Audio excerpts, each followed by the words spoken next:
revenir à la base, c'est l'enfance. Parce que notre enfant a un point culminant sur ce que nous sommes aujourd'hui. Et pour ma part, on m'a maudite, puisque mes parents avaient un style de vie qui était complètement délabré, ou comment dire, ils faisaient des orgies. Et un jour, je les ai entendus dire que j'étais une enfant non désirée. Et vous savez, tout a été créé par la parole de Dieu. Nous aussi, on a été créés à sa ressemblance et à son image. Ainsi, nous aussi, par nos paroles, on peut créer la bénédiction ou la malédiction. Et ce jour-là, on m'a clairement maudite. Je suis allée courir chez ma grand-mère. J'ai dit, ma maman, qu'est-ce que ça veut dire d'être une enfant non désirée? Et j'ai vu ma grand-mère remonter ses manches et aller prendre des coups avec mon père. Une femme très sage, jamais elle s'est énervée. Là, j'ai compris que c'était grave. Non seulement j'ai compris, mais j'ai vécu. Puisque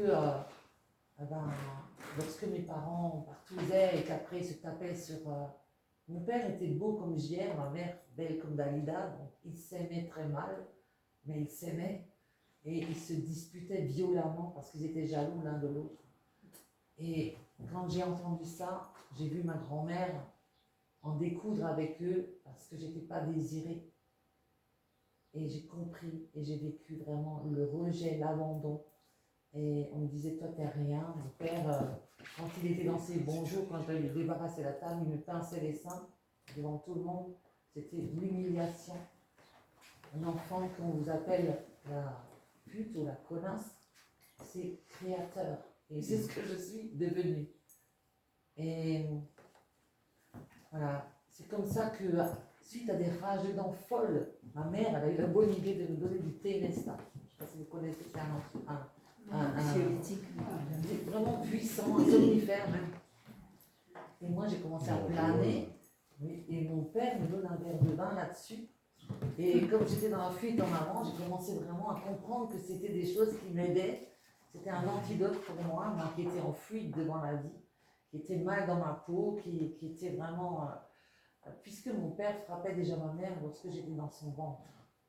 Et donc, je suis par la suite, hein, et donc, je suis venue au monde apeurée. J'avais peur de tout.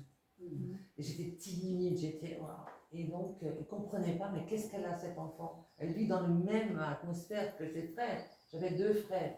Eux, ils étaient 2. C'était des garçons.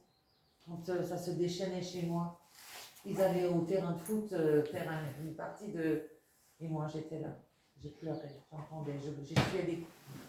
Et le matin, bien souvent, la nuit, je passais, quand j'entendais leurs partouses, toute petite déjà, je savais que tant que j'entendais leur soupir d'amour, là, qui était un faux amour, hein, je savais que je pouvais continuer à dormir tranquillement, mais que indubitablement mes parents allaient se déchaîner et que ça se terminerait mal. Et c'est au fond de mon lit que je terminais mes nuits à pleurer, à dire, mais aide-moi, aide-moi. Je ne savais pas à qui je parlais à Dieu. Il était là, il y avait comme une lumière dans cette pénombre. Je ne savais pas, mais il était là. Et le matin, quand je me levais, ma mère s'effondrait encore dans mes bras et complètement cabossée. Et c'est comme ça que je partais à l'école, bien sûr. Mes études en ont souffert, je n'ai pas pu apprendre des choses, on ne voulait pas m'écouter, je ne pouvais pas apprendre. À ce moment-là, il n'y avait pas trop de psychiatres encore, ni de toutes ces choses-là. Ils sont venus tout de suite après, d'ailleurs en masse, mais à ce moment-là, je ne trouvais aucune oreille attentive. Le maître ne voulait pas m'écouter, la bonne sœur du village non plus, le curé non plus, à part ma grand-mère, qui s'appelait Madeleine. Et c'est ainsi que je me suis sentie vraiment abandonnée de tous, et que j'ai commencé à me droguer et que j'ai pris du LSD. Dans le village, ça fumait, les joints et tout, c'était normal. Je fumais énormément. Il fallait que je me défonce la tête, quoi. Et je reste perchée à une capsule de LSD. Donc je me sentais observée, j'avais l'impression que... En fait, cet effet, il partait, mais j'étais pas bien dans ma peau. Et j'ai compris qu'il fallait quelque chose de plus fort, quoi. Parce que la drogue, on sait quand on commence, mais on ne sait jamais quand ça s'arrête. Et si ça s'arrête un jour, c'est vraiment une grâce. Donc, je suis amenée à aller voir le film de Christian F., prévention contre la drogue et avec l'école. Et là, je vois même les amis, ils se cachaient les yeux tellement le film, il est dur. Christian F., 13 ans, drogué, prostitué, c'est vraiment une histoire vraie et dure. Et moi, j'ai eu la mauvaise révélation que c'était l'héroïne qui allait m'aider à chasser la paranoïa dans laquelle j'étais. J'étais, bien sûr, c'était un esprit, hein, je ne savais pas encore ce que c'était tout ça. Et donc, le dimanche d'après, le diable est tapis à notre porte. Il attend juste qu'il va dévorer, et il m'a dévoré. J'avais une seringue plantée dans le bras, et avec tous mes copains dans ma chambre à coucher de la maison familiale. Et c'est comme ça que j'ai commencé à sombrer dans les drogues, dans l'héroïne. Et je voyageais beaucoup, je ne pouvais pas garder un travail parce que j'étais insatisfaite, j'étais jamais contente, il n'y avait rien qui me satisfaisait. Et donc je me droguais toujours plus et je suis dans le sud, on fait une grande saison d'été avec une amie, on est des stars dans un camping, un grand camping là, et là, des rêves plein la tête, on va faire du show business. On rentre dans le monde du show business, on va à Paris après la saison d'été et on se dit, on va rentrer dans le monde du théâtre, du cinéma et tout. On était pas trop mal physiquement, je vais faire du mannequinat et tout, mais tout ce qu'on a fait, on n'a pas trouvé de travail. Tout ce qu'on a trouvé comme travail, on avait la guitare, c'était jouer de la guitare au bord du trottoir pour gagner une baguette de pain. Donc, fauchés comme les blés, on zonait le sac au dos et on allait ça et là et c'est comme ça que le tout appel de Dieu est arrivé. J'étais dans la rue Saint-Denis et là je vois un groupe de gens qui minaient la vie de Jésus. Je ne sais pas si vous connaissez la rue Saint-Denis, il y a des drogués, il y a des sex shops, il y a des prostituées, il y a la perversion, il y a tout ce que vous voulez. Il y a des gros mots, il y a l'alcool. Et là, je vois ces gens. Et c'est une rue qui est vraiment active où les artistes gagnent leur vie et ils font des spectacles. Et on les applaudissait, on allait d'artiste en artiste, des spectacles. Et là, je suis devant eux, plein de gens autour, et je les applaudis. Mais j'étais la seule à applaudir. Alors qu'il y avait plein de monde autour. Et là, c'est comme si tout plein phare était sur moi. C'est pas comme si, mais tout le monde me regardait. Je voulais me cacher. Et en plus, c'est une personne qui se détache du groupe et elle s'avance vers moi et me dit, est-ce que tu connais Jésus?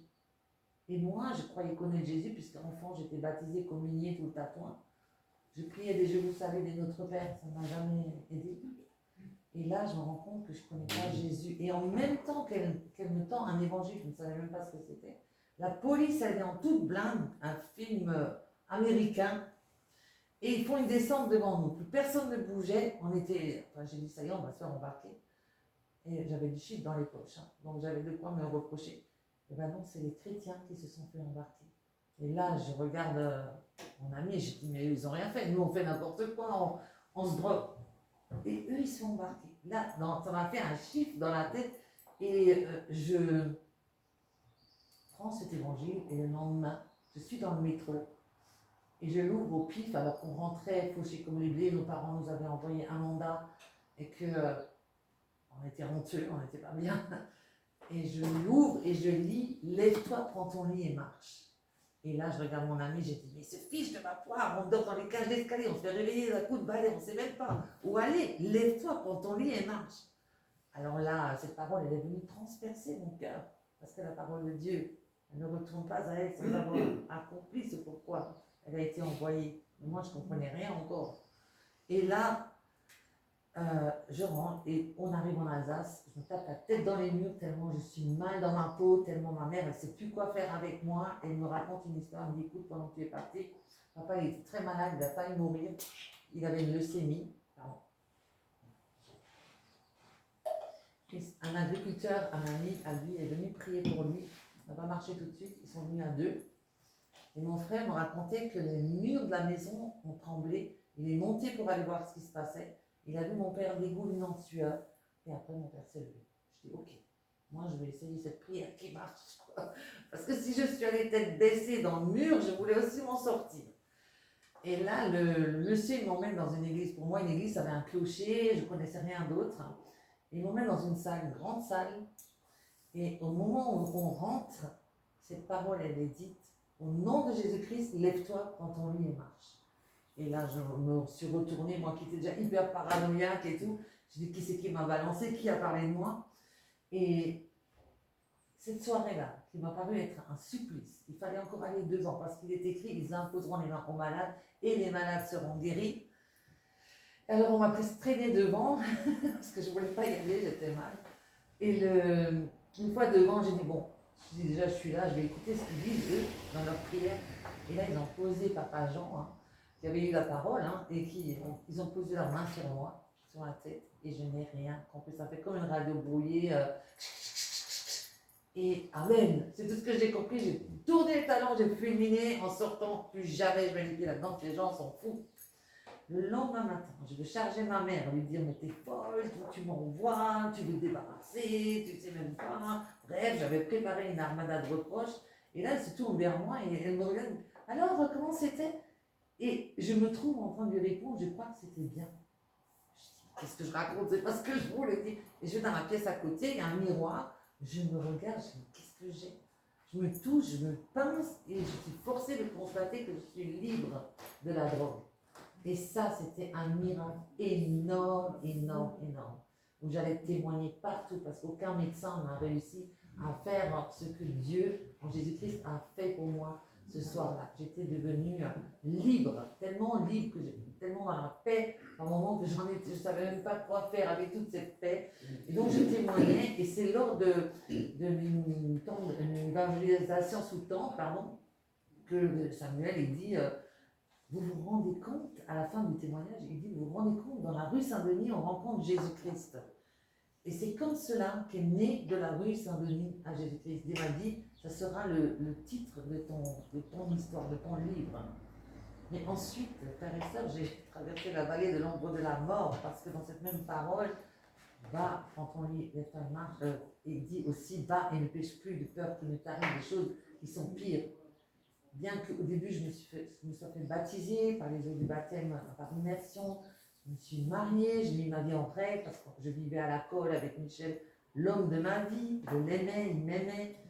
On a tout mis en ordre, vraiment l'obéissance, c'est quelque chose de puissant. Vous lisez le psaume 119, c'est basé sur les commandements de Dieu. Et si on rentre là-dedans, c'est bon. Mais je n'étais pas prête. Je pense qu'on n'était pas tout à fait prêt à se marier aussi rapidement. On était pressés parce qu'on avait déjà monté au péché. Donc, on a dit, écoute, marie-nous vite, comme ça on peut continuer notre. Et en fait, c'est une erreur. Hein. Mais on a fait comme ça et on a eu un bébé, Manon, qui est né, qui aujourd'hui m'a donné un petit. Je suis grand-maman de Timothée. Voilà, donc, voilà, Dieu, il a un plan pour nous. Et le jour de mon accouchement, je veux dire, le diable est tapis à notre porte. Il faut qu'on soit réveillé avec ça. Et ce n'est pas Michel qui est venu me rendre visite. Je venais de tutoyer les étoiles tellement j'étais heureuse, tellement j'étais bien dans ma peau. J'étais avec l'homme de ma vie, j'étais avec le Seigneur, j'avais tout. Et ce n'est pas Michel qui vient me rendre visite, c'est le diable lui-même, puisque Michel était complètement cassé à l'héroïne. Il avait rechuté. Et le diable me dit, tu vois, si aujourd'hui il ne tient pas la route, jamais il ne tiendra. Et en fait, c'est cette peur. C'est comme si le passé me ressurgissait à la figure et la peur m'avait engouffré. Ce que je souhaitais à mes parents, le divorce, je priais même pour ça, ne priez jamais pour ça, c'est anti-prière, c'est vraiment Et c'est à moi que c'est arrivé. Mes parents, ils sont toujours restés ensemble. Mais moi, j'ai divorcé au bout de 2 ans. Je n'ai pas compris pourquoi ça m'arrivait à moi, qui avait mis tout en règle, qui avait fait tout dans les règles. En fait, il y a des choses qui n'étaient pas réglées. Je n'étais pas prête, on n'était pas. En tout cas, voilà ce qui s'est passé. Et après, j'ai commencé à rechuter. Je fais un accident grave. Je perds tout. Je perds un doigt. Je perds mon image, je perds ma notoriété, je perds mon travail, je suis une esthéticienne chevronnée, je réussis, tout me réussissait. Même la directrice, elle venait avec moi voir comment je faisais pour faire autant de chiffres d'affaires, parce que quand on est avec Dieu, on fait des exploits. Et là, je perds tout ça. Je perds vraiment la garde de ma fille, je perds la présence du Saint-Esprit. Et ça, je crois que c'est la plus grande perte que j'ai eue. et que je voulais retrouver. Parce que dès que je priais, je sentais cette présence et j'avais vraiment quelque chose, une onction sur moi qui était bonne. Et ça, quand vous l'avez plus. Donc, je fais des avortements. J'ai comme un trou béant qui vient se placer dans ma vie, quoi. J'ai fait des choses, vraiment des erreurs qui sont, entre guillemets, impardonnables à mes yeux. Mais je connaissais ce Jésus et je me disais, et je disais toujours aux médecins, après je rechute, je prends 4 grammes de cocaïne par jour, je me prostitue pour gagner 270 €, je ne sais pas si ça vous dit, et je suis dans un état de délabrement complet. Je me dis, là, si je meurs, personne ne s'en apercevra. Je suis dans un clapier à cafard, je dors la journée, je vis la nuit, je mange des crêpes tous les jours parce que je ne veux pas mourir. Je sais que je ne dois pas mourir, mais je ne veux pas vivre. Et je vais comme ça, dans les ténèbres, toujours plus au profond, plus profond. Je touche la porte de l'enfer, mais je sais que je ne dois pas l'ouvrir. Et je me dis, ouais, là, si je meurs, personne ne s'en apercevra parce que je suis dans une solitude. Je me suis détournée de Dieu, je me suis détournée de l'Église, je me suis détournée et je n'attendais plus rien. Je n'attendais plus rien de personne, mais je savais que Dieu ne laisse pas ses enfants. Je ne sais pas si je priais encore à ce moment-là, mais je croyais encore au fond de moi parce que ce Jésus que j'avais rencontré, je disais à tous les docteurs d'ailleurs, après surtout, qu'il ne me laisserait pas, il allait encore m'aider. Et c'est ce que je croyais bien au fond de moi parce qu'une fois que vous avez rencontré Jésus, il ne vous laisse jamais, jamais, jamais. Ça, c'est écrit 365 fois dans la Bible, il ne nous abandonne pas. Et donc, Dieu me donne un songe, alors que je m'attendais à rien. Et là, il y a un mariage qui se fait entre la terre et la lune, un mariage. Et je monte sur les étoiles et je visite 3 étoiles. Et à chaque atterrissage d'étoiles, je me cogne. Il y a des chocs terribles. Et le lendemain, j'étais complètement tuméfiée du côté. Ça, c'était la première réalité du songe.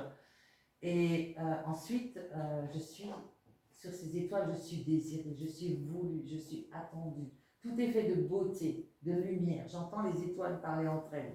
La réalité de ce que j'ai vu, c'est merveilleux.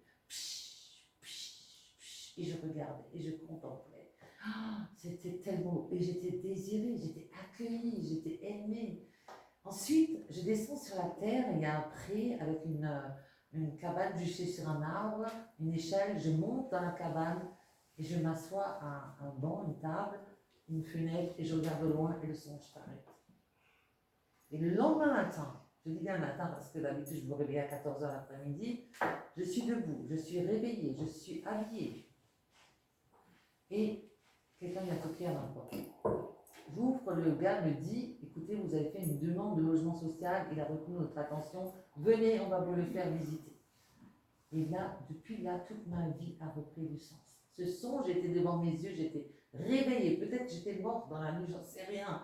Mais waouh, je voulais le raconter à tout le monde, mais il n'y avait personne pour m'écouter, puisque j'étais tellement seule. Mais c'était fou, ce songe, il ne me quittait pas, il m'exaltait, quoi. Et Dieu a repris ma main. Il m'a dit, maintenant tu as marché avec moi, main dans la main. 32 mg de Subutex j'ai pris pour arrêter les drogues, pour faire de la substitution.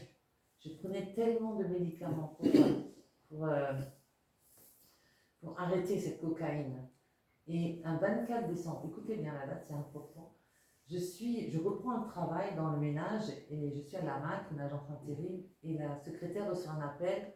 Et lorsqu'elle raccroche, elle dit, vous vous rendez compte, on a besoin de 12 personnes pour le 5 janvier. Et moi, je me lève, je dis, moi, je fais partie des 12 disciples. Et cette position, Dieu, il a agréé. Je sais qu'il m'a regardé à ce moment-là. Il m'a dit, hey, c'est bon, elle a compris. Parce que quand on se positionne pour Dieu, lui, il se positionne pour nous. Et j'ai eu non seulement un travail, deux travails, trois travails, mais un statut de fonctionnaire, de titulaire. Pourquoi Dieu me donnait ça? Parce qu'il savait que j'avais besoin de beaucoup de soins et de sevrage et que j'avais comme objectif de faire tomber toutes ces addictions, en passant par l'alcool, par le tabac, en passant par la nourriture, l'excès de la nourriture et tous les débordements. En fait, je pense que j'avais toute la panoplie des addictions. Et il fallait que j'y aille crescendo. Donc, ça a mis 7 ans. Je suis allée de cure en cure, de sevrage en sevrage. J'ai connu Rufa, Krogenberg, j'ai connu Fastad, j'ai connu tous les hôpitaux, tous les médecins me connaissent, ils ont des dossiers comme ça. Et maintenant, ils ont mon livre comme ça aussi. Mais voilà, je veux dire, il n'y a pas de honte à aller se faire soigner parce que nous sommes des chrétiens. Non, nous avons un Dieu qui est grand. Il veut qu'on soit en bonne santé, on n'a pas besoin de se cacher de ça. Et aussi, Dieu m'a dit, le problème de beaucoup de chrétiens, c'est qu'ils gardent des choses pour eux. Ils n'osent pas le dire. Et tant que ce n'est pas dit, ce n'est pas sorti de la personne. Confessez les choses aux uns aux autres. Et donc, pour en revenir, je fais tomber dans toutes ces addictions, je fais des cures, et encore une fois, le diable est tapé à ma porte. Je suis à 2 mg de subité, j'arrive à tout arrêter. Je passe les détails parce que dans le livre, c'est plus détaillé, mais je rencontre un homme. Il est beau, il est intelligent, il a une maison, il a tout. Et je déménage chez lui. Je vais vivre chez lui. Et pour moi, c'était déjà un exploit d'être avec un homme et un seul, de là où je venais. Et je suis le premier jour dans sa cuisine et Dieu me parle. Je vois comme des barreaux spirituels aux fenêtres. Et Dieu me dit, Christine, il n'y a pas de différence entre ta vie de prostituée d'avant et ta vie avec cet homme hors des liens du mariage. Oh, je peux vous dire que j'étais pas fière. Je venais de tout laisser. J'ai crié au fond de moi, j'ai dit, mais qu'est-ce que je vais faire maintenant? Et Dieu, il a vu mon cœur. Dieu, il regarde nos cœurs. Le désir de notre cœur, c'est de suivre Jésus. Et Dieu, il a entendu mon cri. Le gars, il me laissait aller à l'église. Il me dit, toi, si tu as besoin d'aller à l'église, vas-y, moi, j'ai pas besoin de ça. Ok. Moi, je continuais à aller à l'église. Et après un culte, il y a une sœur, elle se tourne vers moi et elle m'offre la clé qui va ouvrir la porte de ma prison. Adorez Dieu, vivez victorieux. Je vous conseille à tous. Bon, le mien, il est un peu défraîchi, mais il est toujours aussi actif. Alors ça, c'est quelque chose que j'ai mis en pratique parce qu'on ne sait pas quand on adore Jésus, qu'est-ce qu'on dit, quel mot. Et là-dedans, il y a tout un langage. Et moi, j'ai mis ça en pratique. Je me réveillais des nuits en sueur, j'étais pas bien. On se disputait et tout. J'étais encore chez lui. Et, tout. Et Dieu commence à m'ouvrir un chemin. Parce que quand on adore Jésus, Dieu, il envoie ses anges à planer votre chemin. Vous ne savez pas comment, mais ça se fait. Le lendemain matin, il y a des choses qui se passent. Et donc, je fais une thérapie de groupe. Et là, j'ai vraiment souffert parce que c'était dur pour moi de parler de toutes ces choses parce que finalement, j'avais enfui avec les drogues tout ce que j'avais vécu. Je disais, j'en veux pas à mes parents, mais c'est normal, j'en voulais pas parce que je n'en avais jamais parlé ni avec eux, ni avec personne. Donc là, je fais une thérapie de 3 mois, je ne sais plus. Et je déballe tout ce linge sale. Tout ce que j'ai jamais osé dire, je le dis. Je termine dans un mutisme tellement ça c'est dur, quoi. Mais je l'ai fait. Et à la fin, j'ai été libérée. Et j'ai demandé pardon même à mon père, par des lettres. J'ai demandé pardon à Dieu, j'ai demandé pardon aux enfants avortés. J'ai fait le deuil de ces enfants. Et j'ai demandé pardon à moi-même. Parce que soi-même aussi, il faut se pardonner. Ça, on n'y pense pas. Parce que qui on est pour nous tenir, hein? Donc voilà, Dieu nous pardonne. J'ai mis 15 jours devant la lettre pour Dieu sans pouvoir mettre un mot dessus. Tellement j'étais loin de lui. Le pardon, très important. Le pardon me réaligne avec la volonté du Père, mon Jésus. Et dans ce processus, je demande pardon aussi au pasteur de l'église. Et il y a un appel où je m'avance vraiment vers Jésus. Je ne sais pas si dans ma vie, j'avais vraiment donné ma vie à Jésus. Mais ce jour-là, et c'est très important, c'était culminant. J'ai donné, j'ai dit oui Jésus, je vais te suivre toi et toi seul. Et je me suis avancée devant Jésus, pas devant un homme. Et le lendemain, j'étais encore chez le gars, il pose ses mains sur ma...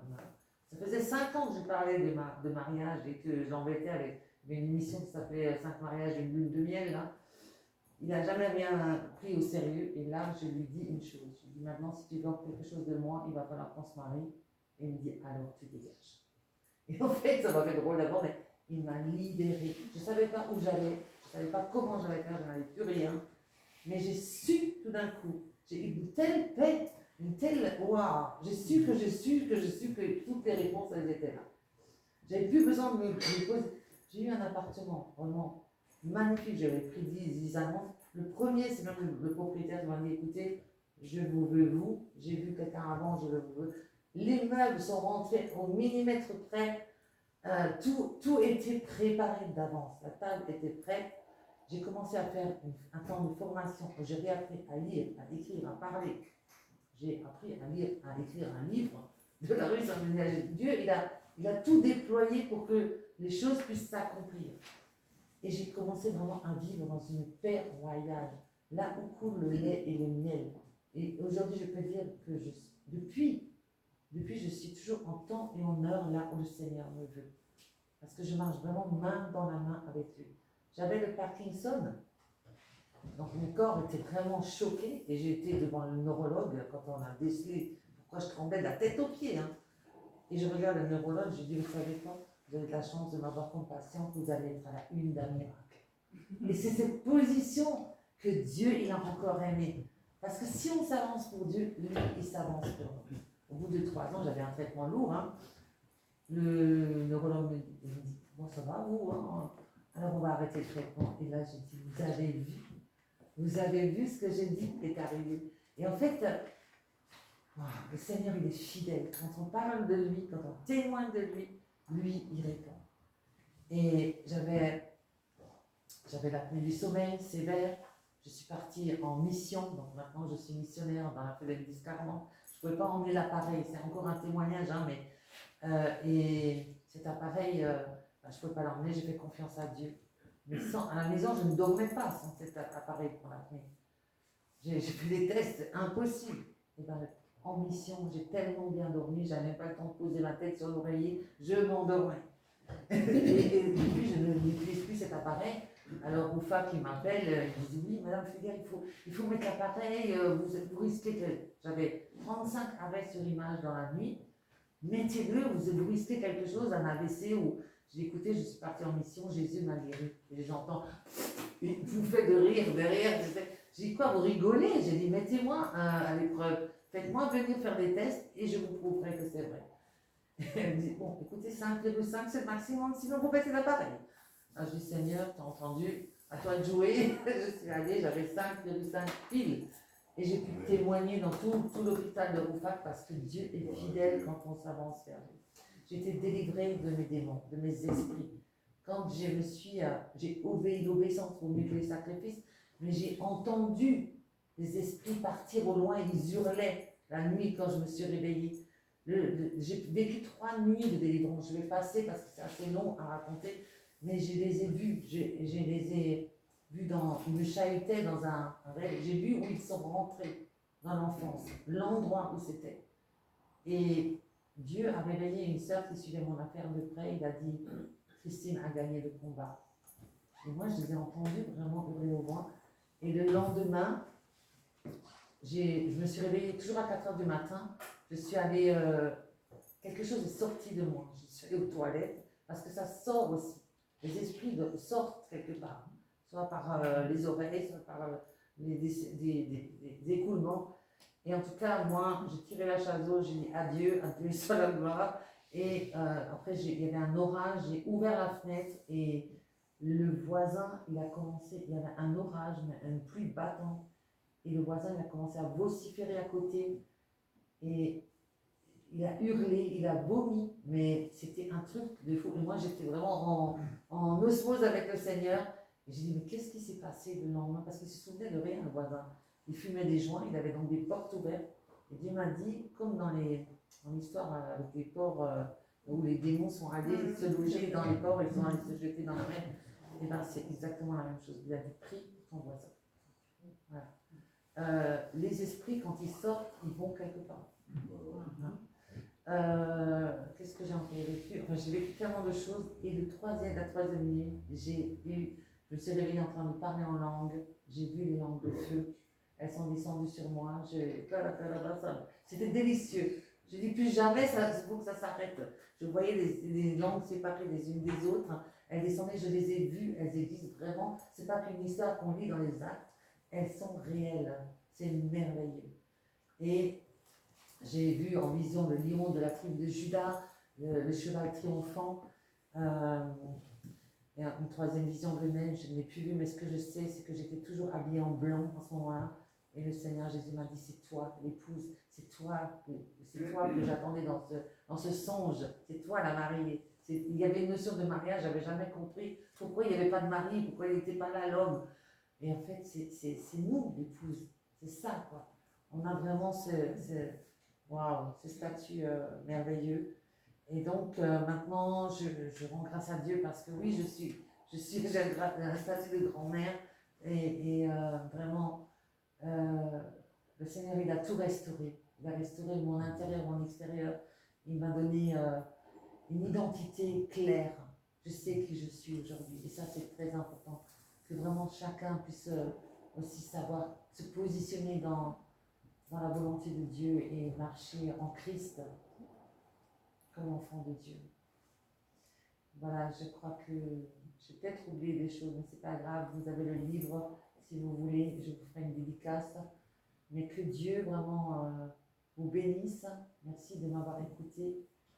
Et si vous avez besoin de prière après, ce qui est très important aussi, et dans mon parcours, c'est que je crois que je n'avais pas donné ma vie au Seigneur. En tout cas, si je l'avais fait, je ne l'avais pas fait sérieusement. Et c'est que depuis que je l'ai fait sérieusement, où j'ai dit, ok, je vais te suivre toi et toi seul, que tout s'est déclenché. Un tsunami dans ma vie. Vraiment, si vous n'avez pas fait ça, faites-le. Parce que celui qui confesse Jésus comme son Seigneur et son Sauveur et qui croit dans son cœur qu'il est mort et ressuscité, pour lui, il est sauvé. C'est la parole de Dieu qui le dit. La parole de Dieu est oui et amen. Celui qui ne confesse pas Jésus, il est condamné.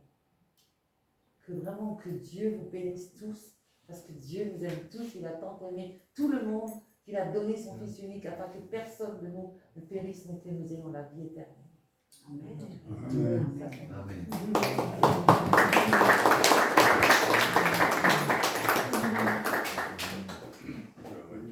Merci pour ce beau témoignage.